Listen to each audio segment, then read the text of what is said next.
खुलुमबाय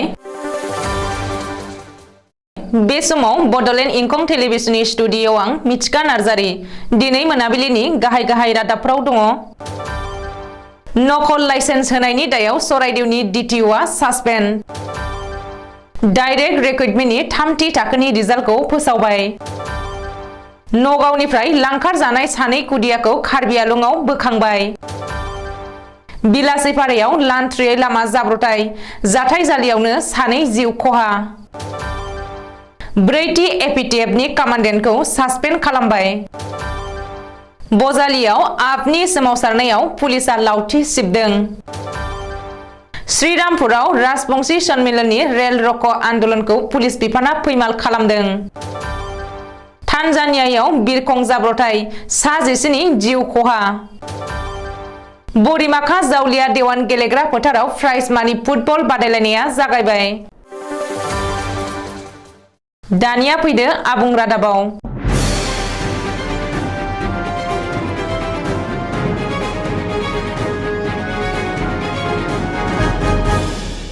सराइदेउ जिल्लानि district transport officer सुंदयै DTOखौ साख्रिनिफ्राय सासपेन्ड खालामबाय। नकल लाइसेन्स होनायनि दायाव दिनै सराइदेउनि DTOखौ सासपेन्ड खालामदों। साख्रिनिफ्राय सासपेन्ड खालामजानाय DTOखौ राजीव चन्द्र बरदलै होननानै सिनायथिनो हादों। सुलुङाव फोरमायथिनाय बायदिब्ला DTO राजीव बरदलैया थांनाय गोलाव समनिफ्रायनो नकल लाइसेन्स होबोगासिनो दङमोन। राजीव बरदलैया नागालेण्ड आरो अरुणाचल प्रदेशनि थाखाय नकल ड्राइभिं लाइसेन्सफोर होबोदोंमोन।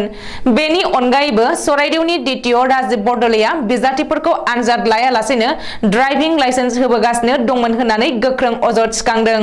मख'नो गोनांदि बेनि सिगां थांनाय दानावसो DTOनि जुनियर एसिस्टेन्ट दितिमनि गगैखौ भिजिलेन्स आरो एन्टि कारापसन बिफाना हमनो हादोंमोन। माखासे अजदफोर सिखांनायनि उनाव दितिमनि गगैखौ घुस लाफुनाय समावनो हमनो हादों एन्टि कारापसन बिफाना। आसाम डाइरेक्ट रिक्रुटमेन्टनि 3थि थाखोनि थाखाय खुंनाय सायख' आनजादनि रिजाल्टखौ दिनै फोसावबाय। गिबि मन्थ्रि डक्टर हिमन्त बिश्व शर्माया टुइटाराव टुइट खालामनानै फोसावनायनि उनाव दिनै आसाम डाइरेक्ट रिक्रुटमेन्टनि 3थि थाखोनि रिजाल्टखौ फोसावदों। 3थि थाखोनि आनजादनि रिजाल्टखौ सेबानि जोहै फोसावनाय जादों। बिजाथिफोरा गावबा गावनि रिजाल्टखौ सेबानि अफिसियेल वेबसाइट sebaonline.org आव नायनो हागोन। मख'नो गोनांदि आसाम सोरखारनि 1 लाख थिसनथाइनि मोनसे बाहागो बायदियै रायजो सोरखारनि गुबुन गुबुन बिफानाव 3थि थाखोनि गासै 13,341 मासियाव थिसनथाइनि थाखाय थांनाय 28 आगस्ट खालि रायजोनाङै मोन 25 जिल्लानि गासै 1903 सेन्टारफोराव आनजाद खुंनाय जादोंमोन आरो बे सायख' आनजादनि रिजाल्टखौ दिनै फोसावबाय। नगावनिफ्राय लांखार जानाय सानै खुदियाखौ कार्बि आंलंआव बोखांबाय। नगावनिफ्राय दुथांफोरजों लांखार जानाय सानै खुदियाखौ मैया कार्बि आंलं पुलिसा बोखांनो हादों। रिपर्ट बादिब्ला खुदिया लांखारग्राफोरनि आखाइनिफ्राय कार्बि आंलंआव बोखांनो हानाय सानै खुदियाया बिदा फंबाय। सानै खुदिया बिदा फंबायखौ न'निफ्रायनो सिनाय मोनै खुदिया लांखारग्राफोरा बृहस्पतिबार खालि लानानै फैदोंमोन। नाथाय मैयासो बटद्रवा थानायाव एजाहार होयो आरो बे जाथायाव सासे आइजोआ मदद खालामदों होननानै खुदियानि बिफाया सन्देह खालामो। खुदियानि बिफाया सन्देह खालामनाय बायदियै पुलिसा आइजोनि मबाइल नम्बरखौ ट्रेक खालामो आरो नगाव पुलिसा कार्बि आंलं पुलिसजों जथाय अपारेशन खालामनानै डिफु बास टार्मिनासनिफ्राय सानैबो खुदियाखौ बोखांनो हायो। बे खुदिया लांखारनाय जाथायजों लोब्बा लानानै सासे आइजोजों लोगोसे सानै सुबुंखौ पुलिसा हमनो हायो आरो बे जाथायनि सायावबो पुलिसा नायबिजिरनो जागायो होननानै सुलुङाव फोरमायदों। बिलासिपारायाव गिख्रंथाव लामा जाब्रबथाय गंसे डाम्पारा लान्थ्रियै गुबुन गुबुन मोनब्रै जायगायाव गिख्रंथाव जाब्रबथाय खालामदों। ब्रेक फेल जानाय गंसे डाम्पार ट्राकआ खालामदों बे गिख्रंथाव लामा जाब्रबथायखौ, जाय लान्थ्रियै जाब्रबथायाव सानै सुबुङा जाथायसालियावनो जिउ गोमानायजों लोगोसे गोबांसाया गोब्राब जखम जानो गोनां जादों। सुलुङाव फोरमायथिनाय बायदिब्ला अन्थाइ रोगानाय AS17C 5666 नम्बरनि गंसे डाम्पारा ड्राइभार सामलायनो हायैयाव गुबुन गुबुन जायगायाव गंथाम बाइक आरो गंसे हुन्डाइ i10 गारिखौ सौख्रेबदों। गिबि जाब्रबथाया जादों सिराकुदाव, बेबायदिनो नैथि जाब्रबथाया जुमदुवाराव, थामथि जाब्रबथाया बाङालिपारायाव आरो ब्रैथि जाब्रबथाया माजपारायाव जादों। बबेखानि बिलासिपारायाव लान्थ्रियै लामा जाब्रबथाय जानायाव जिउ गोमानाय सानैबो सुबुंखौ बे खौरांखौ सुजुनाय समहालागै सिनायथिनो हानाय जायाखै होननानै मिथिनो हादों। गुबुन फारसे गुबुन गुबुन मोनब्रै जायगायाव गिख्रंथाव जाब्रबथाय खालामनाय डाम्पारनि ड्राइभाराबो गारिखौ गारनानै खारखुमानानै दं होननानै सुलुङाव फोरमायदों। आसाम पुलिसनि ब्रैथि एपिटिएफनि कामान्डेन्ट मुकुट राभाखौ साख्रिनिफ्राय सासपेन्ड खालामबाय। डिउटिनि समाव गावनि खामानिखौ नेवसिनायनि दायाव ब्रैथि एपिटिएफ कामान्डेन्ट मुकुट राभाखौ सासपेन्ड खालामनाय जादों। रायजो बेंगिरि प्रफेसर जगदीश मुखिनि बिथोन बायदियै कामान्डेन्ट मुकुट राभाखौ सासपेन्ड खालामनो बिथोन होदों रायजो सोरखारा। मिथिनो हानाय बायदिब्ला बरपेटा सत्रनि बरा क्षत्रिय बशिष्ठ देब शर्माखौ रायजोआरि मान होनानै जोबथा बिदाय होनाय बुब्लियाव पुलिसआ लाथिख'आव गुलि गावनायाव सिलाइनि गुलि बेरि जाथायखौ बिथा खालामनानै दिनै कामान्डेन्ट मुकुट राभाखौ सासपेन्ड खालामनाय जायो। मख'नो गोनांदि बुरा क्षत्रिय बशिष्ठ देब शर्माखौ रायजोआरि मान होनाय समाव ब्रैथि एपिटिएफनि जवानफोरा आर्म सेल्युट खालामदोंमोन, नाथाय बे समाव हाथियारनि गुलिया बेराखैमोन। जाउनाव बेटेलियननि कामान्डेन्ट मुकुट रायखौ गावनि बिबानखौ मोजाङै मावफुंनि थाखाय साख्रिनिफ्राय सासपेन्ड खालामनाय जायो। आम आदमी पार्टी सुंद'यै आपनि सोमावसारनायाव पुलिसआ लावथि सोबनानै सोमावसारनायखौ बन्द खालामनानै होदों। मख'नो गोनांदि आपनि दैदेननायाव दिनै बजालि जिल्लानि 31 नं राजा लामायाव थानाय भबानिपुर गलिया टल गेटखौ बन्द खालामनांगौनि दाबिजों सोमावसारनाय हाबाफारिखौ बानजायदोंमोन।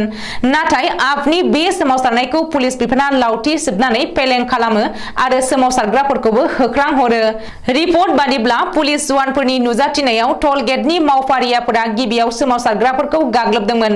ओरैहाय बे जाथायखौ बिथा खालामनानै आपनि गोबांसा सोमावसारग्राफोरखौ पुलिसआ एरेस्ट खालामदों होननानै मिथिनो हादों। मख'नो गोनांदि भबानिपुर गलियानि टलगेटआ आयेन बेरेखा, बेनिखायनो बे टलगेटखौ बोखांनांगौ होननानै आपनि सोमावसारग्राफोरा दाबि खालामदोंमोन। कक्राझार जिल्लानि गसाइगाव महकुमानि बेन्दोंआव थानाय श्रीरामपुराव राजबंशी सन्मिलननि रेल रक' आन्दोलनखौ पुलिस बिफाना फैमाल खालामदों। मख'नो गोनांदि राजबंशी हारिनो थाबैनो एसटि मान होनाय आरो आलादा रायजो कमतापुर सोरजिनांगौनि दाबिजों राजबंशी सन्मिलननि दैदेननायाव दिनै श्रीरामपुराव रेल लामा होबथानाय सोमावसारनाय हाबाफारि बानजायदोंमोन। नाथाय राजबंशी सन्मिलननि दैदेननायाव फुंनि 8 रिंगानिफ्राय सानजौफु 1 रिंगासिम रेल लामा होबथानाय हाबाफारिखौ आसाम पुलिस आरो सीआरपीएफ जवानफोरा जाफुंहोआसै। सोमावसारग्राफोरा रेल लाइनाव ओंखारनायनि सिगांनो पुलिस मिलिटारिया होबथायो। सोमावसारग्राफोरा रेल लाइनाव ओंखारनानै जथेनो नाजाथाबदोंमोनब्लाबो रैखाथि बिफाननि गोख्रों होबथानायाव सोमावसारनाया फेलें जानाङो। तान्जानियायाव कागेरा ओनसोलनि बुकबा नोगोराव सोरखारि नङै एबा प्रेसिजन प्राइभेट एयारलाइन्सनि गंसे बिरखंआ बुकबा बिरखं गाथोनाव बाग्लायनो लानाय समाव साखाथिनि भिक्ट'रिया बिलोआव गोग्लैनानै गोख्रों जाब्रबथाय जादों। सुलुङाव फोरमायनाय बायदिब्ला रबिबारनि फुंनि समाव बांद्राय खुवा खुनाय एबा बोथोर गाज्रिनि थाखाय पाइलटआ जेबो नुवाखैमोन, जाहोनाव बे जाब्रबथाया जानो मोनदों। कागेरा रिजियननि पुलिस अफिसार उइलियाम मांगामगालिया फोरमायनाय बायदिब्ला बे बिरखंआव गासै सा 43 सुबुं दंमोन। बिसोरनि गेजेराव 2 पाइलट आरो 2 एयार हस्टेसफोर दंफायोमोन। गासै सा 26 सुबुङा जिउ रैखा मोनदों आरो सा 19आ जिउ खहा जादों। तान्जानियानि दार एस सालाम बिरखं गाथोननिफ्राय लेकसाइड सिटी बिरखं गाथोनसिम थांनो गोनां बे बिरखंआ बोथोर गाज्रिनि थाखाय बुकबा बिरखं गाथोनाव लेन्डिं खालामनो लानायावनो बे जाब्रबथाया जादों होननानै खुंथायगिरि एलबार्ट सालामिया मिथिहोदों। तान्जानियानि हादरगिरि सामिया सुलुहु हासाना बे जाब्रबथायनि सायाव जोबोद दुखु मोननाय फोरमायदों। बाक्सा जिल्लानि सिङाव थानाय बरिमाखा जावलिया देवान गेलेग्रा फोथाराव रुंसारि महेश्वर बर्मन आरो महेन्द्र मोहन दासनि गोसोखांथियाव होनाय प्राइज मानि इन्टार क्लाब फुटबल टुर्नामेन्ट 2022 जोलुर बादायलायनाय गेलेनाया जागायबाय। बे गोसोखांथि जोलुर गेलेनाय बादायलायनायखौ बल किक आप खालामनानै बेखेवनानै होयो बिटिसि सोरखारनि जुनार बिफाननि मावफुं सोद्रोमा राकेश ब्रह्मआ। बे बेखेवनाय हाबाफारियाव बाहागो लानानै मावफुं सोद्रोमा राकेश ब्रह्मआ फोरमायनानै बुङोदि बिटिआर ओनसोलाव गेलेनाय गेजेरजोंबो मोजां थासारिया फैथों, लोगोसेनो फैबाय थानाय समाव फुटबल गेलेनायजोंबो बिटिआर ओनसोलखौ भारतजों लोगोसे बुहुमनि बयबो मिथिथों सिनायथों होननानै बुंथियो। हारिमु बिथिंखौ मख'नानै बुङोदि बावैसो डिसेम्बर दानाव बिटिआरनि मोनबा जिल्लायावबो सावथुन दिन्थिफुंनो हानाय बायदि सावथुन हलखौ खालामनो थांगासिनो, जेन' बर' हारिनि सावथुनखौ रायजोनो दिन्थिफुंनो हायो आरो बर'नि गोबां गागि आरो जाखांफुनाय महरगिरिफोरनो मोनसे थांना थानायनि राहाखौ खालामनानै होनो फेजेननो हायो। गिबि गेलेनाय बादायलायनायनि गोख्रों गेलेनाय बादायलायनायाव सारन्थाइ गेलेग्रा हानजा आरो अह'पा इउनाइटेड एफसिनि गेजेराव जानानै थाङो। बे गेलेनाय बादायलायनायाव सारन्थाइ गेलेग्रा हानजाया अह'पा इउनाइटेड एफसिखौ 3-0 गलाव फेजेननो हायो। बे गेलेनाय बादायलायनायाव गोबां मोजां जोलुर गेलेग्रा हानजाया बाहागो लागोनखौबो मोनथिहोदों खेला सामलाय आफादनि लेंथुमगिरि जगदीश बाग्लारिया।